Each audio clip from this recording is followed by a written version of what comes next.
Hello everyone. आज हम JEE mains 2023 quadratic equation and complex number से पूछे गए क्वेश्चन को डिस्कस करने वाले हैं। बहुत ही शानदार क्वेश्चन है। क्वेश्चन को सॉल्व करने से पहले क्वेश्चन को समझ लेते हैं। इसमें बोला गया है कि अल्फा बीटा जो हैं इस गिवन क्वाड्रेटिक इक्वेशन के रूट्स हैं। तो हमें बस इस एक्सप्रेशन की वैल्यू फाइंड करनी है, राइट। तो एक्चुअली इस क्वेश्चन को सॉल्व करने के लिए हमें कॉम्प्लेक्स नंबर का भी आइडिया होना चाहिए। कॉम्प्लेक्स नंबर जो होता है z is equal to x plus iota y होता है।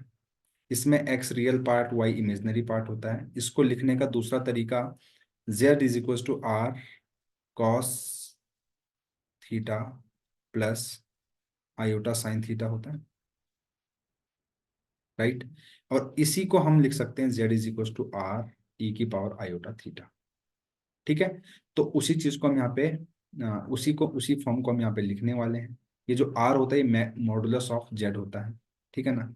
तो पहले हम इसके रूट निकाल लेते हैं। x की जो रूट्स आएंगे वो आएंगे -√6 प्लस माइनस √6 -12/2।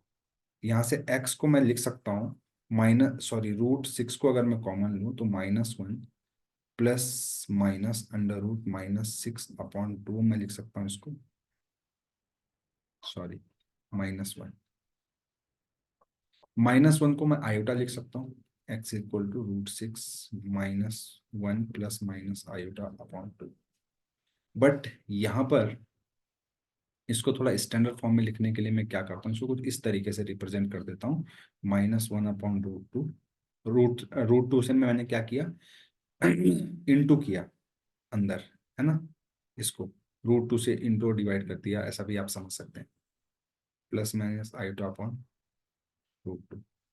अब आप ध्यान से देखेंगे -1/2 को मैं क्या लिख सकता हूँ। देखो यहाँ से मेरे पास दो दो आंसर आ गए। एक्स का क्या आया √3 -1/√2 प्लस आयोटा/√2। और दूसरा मेरे पास आया √3 -1/√2 माइनस आयोटा/√2। अगर आप ध्यान से देखेंगे एक कॉम्प्लेक्स नंबर को एक पॉइंट की तरह अज्यूम किया जा सकता है। अगर आप यहाँ पर देखेंगे इसको आप x बोल सकते हैं, iota y x plus iota y है ना ये। तो देखिए x प्लस आयोटा वाई, ठीक है ना। अगर आपने लिखा -x प्लस आयोटा वाई, अगर x और y दोनों पॉजिटिव रियल नंबर हैं तो -x plus iota y second quadrant में होगा। और -x माइनस आयोटा वाई जो है वो थर्ड क्वाड्रेंट में होगा, यानी कि ये थर्ड क्वाड्रेंट को रिप्रेजेंट करेगा, ये सेकेंड क्वाड्रेंट को रिप्रेजेंट। अब सिंपली सेकेंड क्वाड्रेंट है तो 1/√2 कॉस का वैल्यू है ना। इसको मैं कैसे लिख सकता हूँ, ये कॉस का वैल्यू है अगर, तो इसको मैं ऐसा लिख सकता हूँ कि कॉस की वैल्यू -1/√2 कब होती है सेकेंड क्वाड्रेंट में। तो इसकी वैल्यू होती है 3π/4 पे। कब होती है 3π/4 पे। और थर्ड क्वाड्रेंट में चूंकि कॉस और साइन दोनों ही नेगेटिव होते हैं, कब होती है 1/√2 वैल्यू नेगेटिव साइन के साथ, वो होती है पाई प्लस π/4 पे। और ये वैल्यू आपने कैसे निकाली, पाई माइनस π/4 करके, राइट। तो कुल मिला के अगर मैं इसको लिखना चाहूँ तो इसको लिख सकता हूँ x is equal to √3 cos 3π/4 plus iota sine 3π/4। इसी तरीके से सेकेंड वाले नंबर को मैं लिख सकता हूँ कॉस 5π/4 प्लस आयोटा साइन π/4। और इसको मैं 5π/4, और इसको मैं जो हूँ यूलर फॉर्म में भी लिख सकता हूँ। यूलर फॉर्म क्या होती है, मैंने आपको इंट्रोड्यूस किया था स्टार्टिंग में कि इसको बोलते हैं यूलर फॉर्म। ठीक है। तो इस फॉर्म में लिखा जा सकता है इसको, इन दोनों ही नंबर को। तो यहाँ से लिखा सकता है √3 ई की पावर आयोटा 3π/4। और ये इसको लिखा जा सकता है √3 ई की पावर आयोटा 5π/4। ध्यान दीजिएगा। अब मान लेते हैं इस रूट को मैंने अल्फा बोला क्योंकि ये दोनों रूट ही इस इक्वेशन के हैं। इसको अल्फा बोला और इसको बीटा बोला, राइट। और जो मुझे एक्सप्रेशन दिया गया है वो कुछ इस तरीके से दिया गया है कि अल्फा की पावर 23 प्लस बीटा की पावर 23 प्लस अल्फा की पावर 14 प्लस बीटा की पावर 14 डिवाइडेड बाय अल्फा की पावर 15 प्लस बीटा की पावर 15 प्लस अल्फा की पावर 10 प्लस बीटा की पावर 10 राइट, इस तरीके से दिया गया है। तो अगर आप ध्यान देंगे तो हम एक काम कर लेते हैं, इसको देखो, आप ध्यान से देखेंगे अल्फा और बीटा दोनों की पावर सेम है ना। तो मैं एक काम कर लेता हूँ, मैं क्या कर लेता हूँ ना, मैं a is equal to assume कर लेता हूँ, let a is equal to, या फिर a n is equal to, मैं एज्यूम कर लेता हूँ अल्फा की पावर एन प्लस बीटा की पावर है, ये मैंने एज्यूम कर लिया। तो इस गिवन एक्सप्रेशन को मैं थोड़ा सा छोटे फॉर्मेट में अगर लिखना चाहूँ तो इसको मैं लिख सकता हूँ ए की पावर ए 23 प्लस ए 14 अपॉन ए 15 प्लस ए 10, इस तरीके से मैंने लिख लिया इसको, ठीक है ना। अब यहाँ पे 23 लिखूंगा तो अल्फा की पावर 23 हो जाएगा, इसको मैंने अल्फा बोला है। तो अल्फा की पावर 23 यानी कि √3 ई की पावर आयोटा 3 पाई/4 की होल पावर 23 प्लस बीटा की जगह पर √3, बीटा बीटा के लिए भी ऐसे करना पड़ेगा। एक सेकंड, मैं थोड़ा एक काम कर लेता हूँ, क्योंकि ए की वैल्यू में अल्फा और बीटा दोनों ही इंक्लूडेड हैं। तो एक काम कर लेते हैं, √3 को मैं कॉमन निकाल लेता हूँ, राइट, या फिर पहले मैं अलग अलग करके लिख लेता हूँ। ये अल्फा है, ठीक है, अल्फा की पावर 23, बीटा की पावर 23, ठीक है। तो ए 23 का मतलब वही है, तो वही हम कर सकते हैं। एक ए को मैं एक ए 23 को मैं इसी तरीके से एक्सप्रेस करूंगा, ठीक है ना। तो √3 ई आयोटा 3 पाई/4 और बीटा की पावर एन यानी बीटा 25 √3 ई आयोटा 3 पाई/4, इन दोनों की पावर 23 राइट। इसी तरीके से पावर 14 को भी मैं कर सकता हूँ। तो पावर 14 को मैं कैसे करूँगा, √3, अब चाहे तो देखो √3 को मैं कॉमन लेकर √3 की पावर 23 लिख सकता हूँ, ठीक है। तो मैं डायरेक्टली कर ही लेता हूँ, कॉमन में ले ही लेता हूँ, ताकि मेरे को थोड़ा आसानी रहे कैलकुलेशन में, ऑलरेडी इतनी कॉम्प्लिकेटेड सी होती जा रही है हमारी कैलकुलेशन। तो √3 की पावर 23 मैंने ले लिया कॉमन, ठीक है। तो इस तरीके का एक्सप्रेशन मेरे पास बच जाएगा। इसी तरीके से √3 की पावर 14 यहाँ से कॉमन ले लूंगा, तो मेरे पास जो अंदर एक्सप्रेशन बचेगा, कुछ बचेगा ई की पावर आयोटा,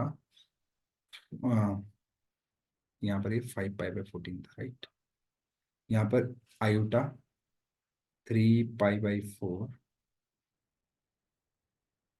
ई की पावर आयोटा 3 पाई/4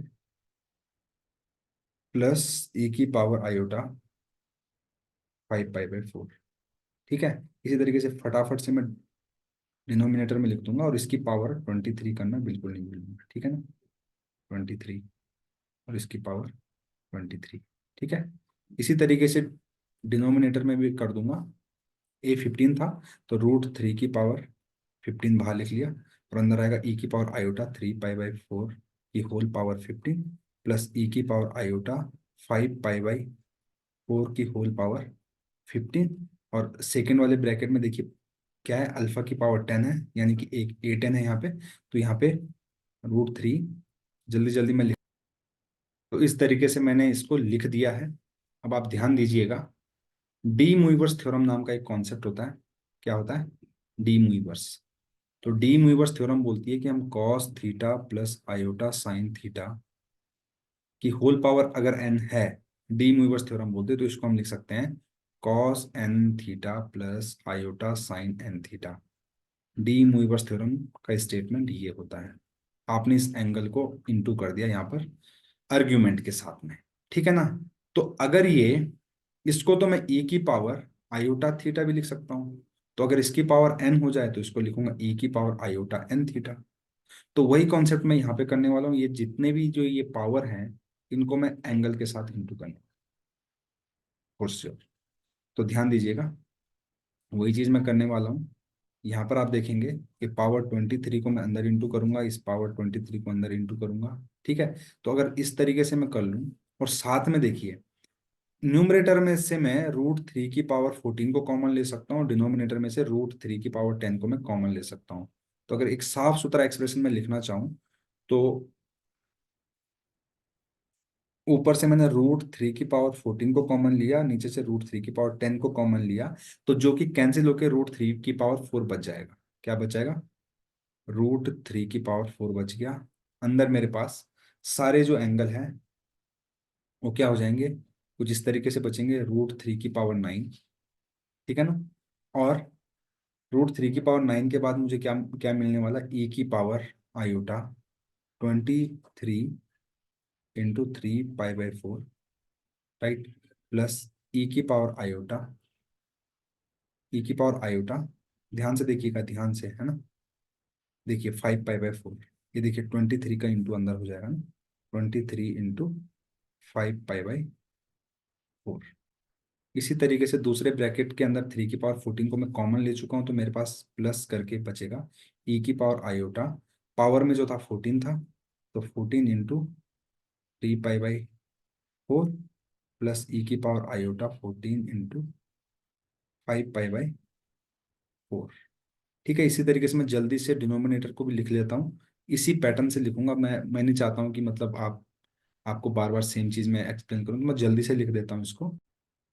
इस तरीके से मैंने डिनोमिनेटर में भी लिख लिया है जल्दी से, राइट। आप देखेंगे सेम तरीके से मैंने लिखा जैसे मैंने न्यूमिनेटर को लिखा था, जो कि आपको समझ में आ गया होगा। तो सेम पैटर्न पे मैंने डिनोमिनेटर को लिखा है।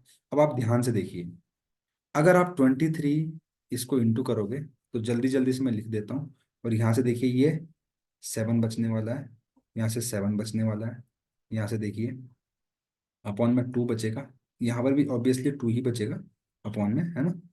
तो ये 5 हो जाएगा, राइट, ये कैंसिल होके ये 5 हो जाएगा और ये 2 हो जाएगा।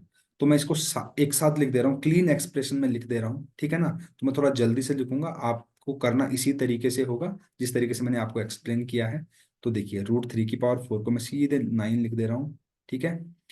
√3 की पावर 9 को ऐसे रहने दो।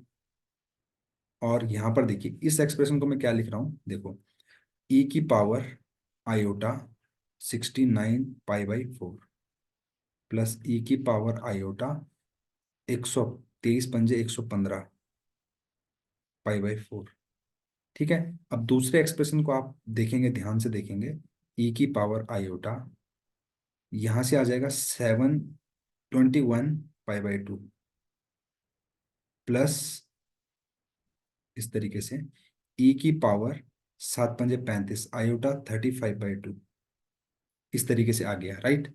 अपॉन में मेरे पास क्या आएगा, √3 की पावर 5।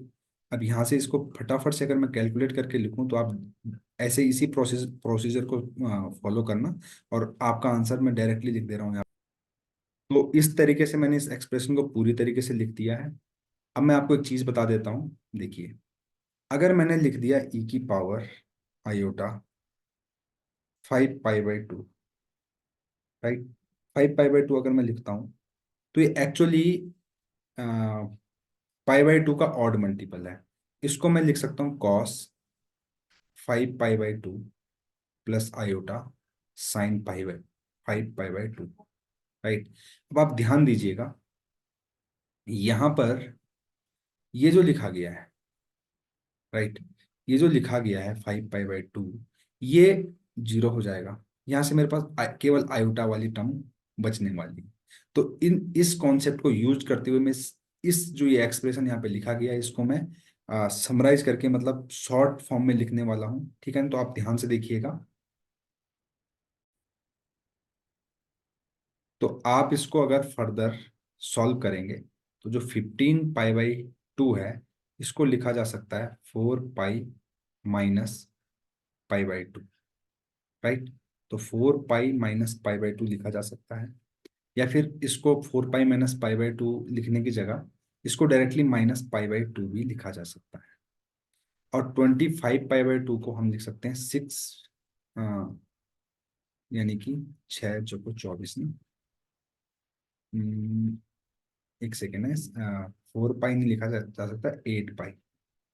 और इसको लिखा जा सकता है 12 π + π/2, राइट, इस वाले एक्सप्रेशन को। तो 12 π + π/2 जो होगा, 12 π + π/2, इसको ऐसा लिखा जा सकता है और इसको लिखा जा सकता है 8 pi minus pi by two. ठीक है। तो जब आप इसको ओपन करेंगे ना, इसको जब आप ओपन कर रहे होंगे, तो यहाँ से 8 pi minus pi by two जो होगा, जब आप इसको देखोगे तो ये कुछ ऐसा होगा, e की पावर जब साइन के अंदर इसको रखोगे तो नेगेटिव में आएगा। और यहाँ पर देखोगे आप तो ये तो इसमें दोनों कॉस और साइन दोनों पॉजिटिव होंगे। यहाँ पर क्या होगा, साइन नेगेटिव होगा और कॉस पॉजिटिव होगा, बट पाई बाई टू का मल्टीपल है, तो पूरा साइन वाली टर्म जीरो हो जाएगी। तो इसको आप सॉल्व करोगे तो इसका आंसर जीरो आएगा, इसका आंसर भी जीरो आने वाला है। तो हमारे पास केवल ये वाली टर्म्स बचने वाली है। तो फर्दर अगर मैं सिंप्लीफाई करके लिखूं तो यहाँ से मुझे मिलने वाला है 9 टाइम्स √3 की पावर 9, और अंदर मुझे मिलेगा e की पावर 69 पाई बाई 4 को मैं लिख सकता हूँ आयोटा 68, 16 चौको 64, 17 चौको 68, है ना, 17 पाई प्लस पाई बाई 4। ठीक है। इसी तरीके से e की पावर आयोटा 116, कितने चौको 116 होता है, 4 चौको 16, 54 पाई, 54 पाई माइनस पाई बाई 4। ठीक है ना। इसी तरीके से अगर मैं इसको लिखूं √3 की पावर 5, तो ये हो जाएगा e की पावर, देखो 45 पाई बाई 4 को मैं लिख सकता हूँ 11 pi plus pi by 4, plus e की पावर यहाँ पर देखिए 75 को लिख सकता हूँ मैं 76, 19 19 19 को 76, यानी कि आयोटा 19 पाई, 24 दूनी 48, 76 माइनस पाई बाई 4। अगर आप ध्यान देंगे, देखिए क्वेश्चन थोड़ा लंबा हो रहा है तो मेरे को थोड़ा फास्ट बताना पड़ेगा। देखिए 17 पाई ऑड ऑड पाई है, 54 इवन पाई है, ऑड पाई। ठीक है। 54 दूनी तो 108 होता है, 115 चाहिए था मेरे को ना, 115, सॉरी। 115 के लिए मुझे क्या करना पड़ेगा जी, 58 या फिर 74, 57, 114 प्लस पाई बाई 4 करना चाहिए, राइट। तो अगर आप देखेंगे 17 चौको 68 पाई बाई 4, 18,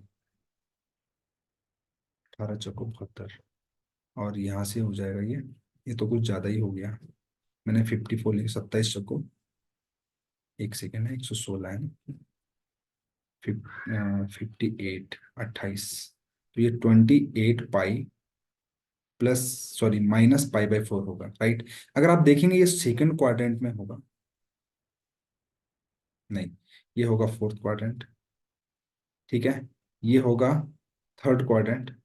इसको आप देखेंगे ये भी क्या है, थर्ड क्वाड्रेंट है। और ये जो है ये सेकंड क्वाड्रेंट है, राइट। तो अगर इसको आप फर्दर सॉल्व करते हैं, राइट, इसको फर्दर सॉल्व करेंगे आप, तो देखिए इसका जो वैल्यू आने वाला है, इसको सॉल्व कर आप इसको सिंप्लीफाई करके सॉल्व करना। यहाँ से आपको जो वैल्यू मिलने वाला है वो मिलने वाला है यहाँ से e की पावर 0, यहाँ से भी आपको e की पावर 0 मिलने वाला है, e की पावर 0 1 होता है। और यहाँ से इसको अगर आप कैंसिल करोगे √3 की पावर 4 यहाँ पे बचने वाली है, और बाहर से 9 पहले से ही है, √3 की पावर 4 जो होती है 9 होती है, और 81 इस क्वेश्चन का आंसर होने वाला है। आई थिंक ये थोड़ा सा कॉम्प्लिकेटेड हो गया है, लेकिन अगर मैंने जो आपको प्रोसीजर बताया उसको आप फॉलो करेंगे, है ना, उस प्रोसीजर को अगर आप फॉलो करेंगे तो डेफिनेटली आपको 81 आंसर मिलने वाला है। अगर आपको ये सॉल्यूशन अच्छा लगा हो, ये अप्रोच अच्छी लगी हो, तो प्लीज़ चैनल को लाइक शेयर और सब्सक्राइब करना बिल्कुल ना भूलें। Thank you very much.